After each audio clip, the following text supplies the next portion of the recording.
ինչպես կարելի է համեմատել Սերժ Սարգսյանի եւ այսօրվա իշխանության մասին։ Նույնիսկ մաթեմատիկական այն խիստ անհավասարության նշանները չի բավարարի այս հարցի համար։ Այսօր մեր երկիրը կործանվում է։ Այսօր մենք ունենք մի ղեկավար, որը տիեզերական ստախոս է, ստախոսության չեմպիոն է այդ մարդը։ Ինչ եք ասում, Սերժ Սարգսյանի օրոք, Սերժ Սարգսյանը այսօր 40-օրյա պատերազմի ժամանակ տարավ հրաշալի հաղթանակ, նա պահեց Արցախը, իսկ այս մարդը հողեր հանձնող, դպրոցները ապականող, կրթությունը ապականող, այս մարդը ոչ adekvat մարդ է, ինչպես ասեմ ես, Սերժ Սարգսյանի օրոք կար արժանապատվություն, կար Հայաստան, կար Արցախ,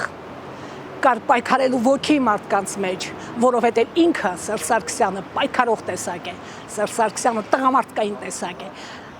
նա սուտ ասան չի, երկրի նախագահ սուտ ասան չպետք է լինի, այսօր մի բան էր խոսում, վաղ ուրիշ բան էր խոսում, Սերժ Սարգսյանի խոսքը խոսք էր։